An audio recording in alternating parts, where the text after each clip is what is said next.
Hello everyone, I'm back after another lengthy absence. I'm sorry about that. And it's that time of year again. It's July, so that means it is time for another Criterion sale. I got a lot again. So let's take a look at what I got. I got 3 Eclipse sets.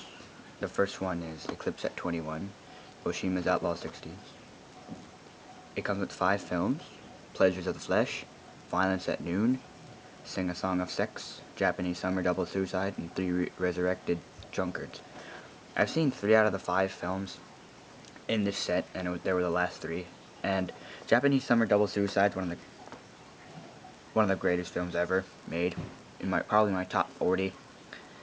So just for that alone, it's worth getting this set. So highly recommend that.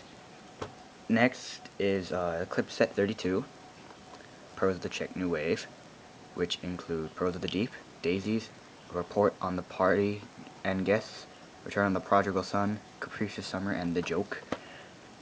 I've only seen one of these films, Daisies, and it was really good. I need to rewatch it though, because I really wasn't in the right mindset to watch Daisies. So, I've seen other Czech films. I've seen Closely Watched Trains and Valley and a Week of Wonders, and they were both fantastic, so I'm expecting that from this set.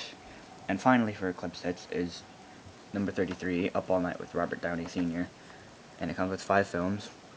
It comes with Babbo 73, Chafed Elbows, No More Excuses, Putney Swope, and 2 Tons of Turquoise to Taos Tonight. I haven't seen any of these films yet, unfortunately, but I heard they're like really fun, and I saw some clips of it on YouTube, and they all look really fun, so looking forward to that. Now for the Criterions.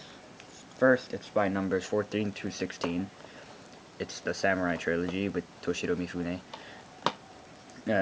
Like everyone, I'm disappointed with the packaging not being, a real box, but, being one of these dingy 2 overlapping discs in a tiny booklet. The transfers look amazing, though. They look so much better than the old 98 versions of the films. So, just for the transfers, I highly recommend picking this one up. Next is by number 37. 38. Wait. 38, yeah. Is Seijin Suzuki's Branded to Kill. It's another film that's really fun. It's about this guy who has a rice fetish. Turns him on when he smells boiling rice. How can you not love that idea of a guy who gets turned on by boiling rice? Seriously, but still. Yeah, this film is really fun, starring Joe Shishido, a Yakuza icon. The inside. I like the inside. So yeah, if you like Seijin Suzuki's craziness and just outright, violence, I recommend Branded to Kill. Next is by number 70. It's The Last Temptation of Christ by Martin Scorsese. Haven't watched this one yet, but Martin Scorsese never really disappoints, really. Well, yeah, he does. But I heard this was one of his better films, and stars Willem Dafoe and Harvey Keitel, so I can't wait to check that one out. Next is by number 112. It's Jacques Tati's Playtime. I said that this was this is my favorite Tati's film, and it really is. It's pretty much Jacques Tati, as usual, playing his character Monsieur Hulot, and he just trying to make his way around in a modern world, and it's not really to his liking. So it's the Blu-ray transfer is fantastic. It really is. So Playtime I highly recommend Playtime. Next is by number 220.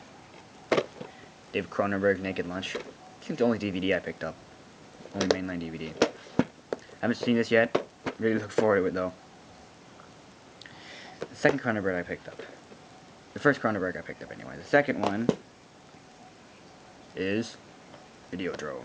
Now I did get the chance to watch this one, and it was amazing. It really was. One of the most original films I've seen in a very long time, and the like effects were really good.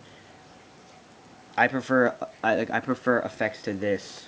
But I prefer effects like this in Videodrome than to the crappy CGI that we have to see now. So Videodrome, I highly recommend Videodrome. But it's not for the weak of heart though, and it's not for people who scare easily. Next is a film that is on the complete opposite spectrum of Videodrome. It's by number 331, Bonshun, or Late Spring by Yasujiro Ozu. This is the first film in the Noriko trilogy, which also includes Early Summer and Tokyo Story. This is a great film starring Chichiyo Ryu and the Ozu regular. I don't really remember her name, but yeah, if you really like Ozu and your Japanese cinema in general, highly recommend Bonshun. Next is by number 339 and Edward Yang's E. I've seen only 2 Edward Yang films, this being one of them, and I really enjoy Yang's work, the other one being A Brighter Summer Day. I prefer A Brighter Summer Day, but E is still amazing. This is the Blu-ray, which comes with the one disc. This comes with this film's fantastic, by the way. It's basically about they're following a Taiwanese family. I think it's in Taipei. I'm not too sure where it is, but all I know is in Taiwan. So I highly recommend this film. And if you haven't seen any Edward Yang, I recommend you start out with this one. Okay, next is by number 381. It's Matthew Kasowitz's La Haine. You just picked this up yesterday. I haven't checked it out yet. But I heard it was like the French Do the Right Thing, and I'm a big fan of Do the Right Thing. So can't see why that would disappoint. Next is by number 512. Jean-Luc Godard's Viva sa vie. This has been a gap in my Godard collection for one reason or another. I don't know why. It's really great films. Probably my 5th favorite Godard film. Starring Anna Karina, as usual, as his 60s work. His French, his Nouvelle Vague 60s work did. So I highly recommend Vivre sa vie. It's one of the most accessible Godard films, and Anna Karina is stunning in this one. Next is by number 536. Terrence Malick's The Thin Red Line. Probably one of the best war films ever made. Period. It's about the Battle of Guadalcanal in Australia. Yeah, it has pretty much everyone in it. You know, Jim Caviezel, Ben Chaplin, John Travolta shows up for 10 seconds. George Clooney shows up for like 5. And it's very good. The transfer is one of the best, if not the best transfer in the whole collection. And the audio is great too. Before we start the movie, it has a message from Terrence Malick saying, Terrence Malick encourages you to play this film loud. And yes, you should play this film loud. It's one of those films that has fantastic audio. So yeah, Thin Red Line, highly recommended. Next is by number 599. Louis Malle's Vanya on 42nd Street, his last film. It's a play, basically. Andre Gregory was the director, and Wallace Shawn played Vanya. It's a play of Chekhov's Vanya. So these were in like an old dingy New York theater, and Malle decided to record one, and this is the end result. Really good. Not really everyone's taste. It's just pretty much theater on screen. So if you're not the biggest fan of like outright theater, then you really wouldn't like this. But if you like Chekhov's work, or you're open to things like this, I highly recommend it. Next is by number 600. Otto Preminger's Anatomy of a Murder. This really has a fantastic transfer. Grover Crisp, was in charge of the restoration, and he did a fantastic job. This is one of the best black and white transfers I've ever seen. The movie's good too, which helps. Nice packaging there with the Saul Bass artwork. Yeah, it's one of the best courtroom dramas ever, so I highly recommend Anatomy of a Murder. Next is another film I haven't seen. It's by number 602. It's Chris Hedges, sorry if I said that wrong, and D.A. Pennebaker's The War Room. It's about James Carville and George Stephanopoulos during the campaign trail for Bill Clinton back in '93 or '92. Yeah, and so it's a big election year coming this year, so I'm just like, I might as well pick this one up. So yeah, it's The War Room. Next is spine number 603 to 606. And spine number 76. David Lean Direct No Coward. And it includes In Which We Serve, This Happy Breed, Blithe Spirit, and Brief Encounter. Only seen one of these films, which is Brief Encounter. And the transfer was stunning, and the film was really, really beautiful. It was, of course, a very sad ending for those who've seen the film, but I won't spoil it for the ones who haven't. So yeah, just for Brief Encounter alone, I recommend picking this up. And we're here. Next is spy number 607, The Hollis Frampton Odyssey. This film, this collection of films definitely is not for everyone.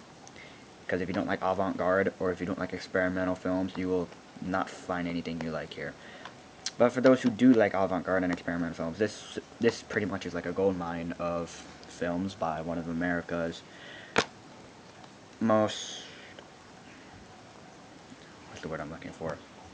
I'll just say one of the greatest American experimental filmmakers ever. So, Hollis Frampton Odyssey, it has how many films? 24? I've seen like 10, and they're all really good, especially Nostalgia. Highly recommend that one. So yeah, Hollis Frampton Odyssey. Next is spy number 608. Yes, and it's Hal Ashby's Harold and Maude with Ruth Gordon and Bud Cort. I really love this film. It's funny, and it has one of the greatest scores ever made by Cat Stevens, or his new name Yusuf Islam. So the Blu-ray transfer is really great too. This was delayed for a couple months for one reason or another. The illustrations in this book, by the way, are really good. So yeah, if you love 70s American cinema, if you like the BBS set, this film would really you'd like that film. You'd like this film. Next is spine number 612. It's Abbas Kiarostami's certified copy, or copy conforme, with Juliette Binoche and William Schmel, I think. Yeah. Juliette Binoche won the Best Actress at Cannes Film Festival in 2010 for her performance. You see why. This film is really, really fantastic. It's probably my least favorite Kiarostami, though. I've seen 3, unfortunately. And Close Up and The Wind Will Carry Us kind of like overshadow this one, but I really prefer those compared to this one. And this one also has another rare Kiarostami, like Close Up. It has The Report from 1977, with burnt-in subtitles though. So if you're fluent in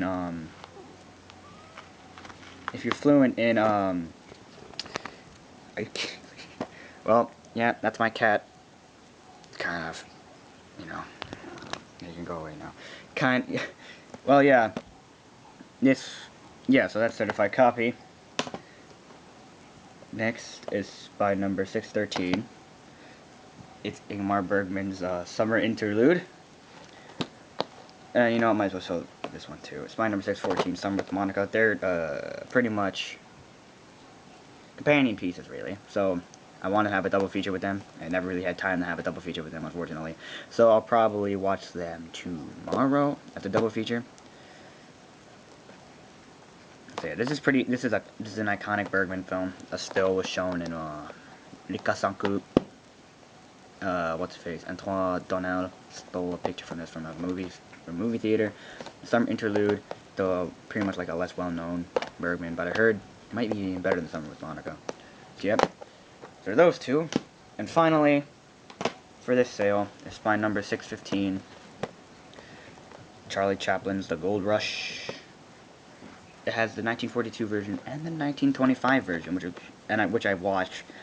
I watched both of them, and they really look great. They don't look like, especially the 25 version, they don't look like films that were. It does not look like a film that was made almost 90 years ago. And just Chaplin on Blu-ray is always a good thing. So that's Charlie Chaplin's The Gold Rush. That's it for this sale.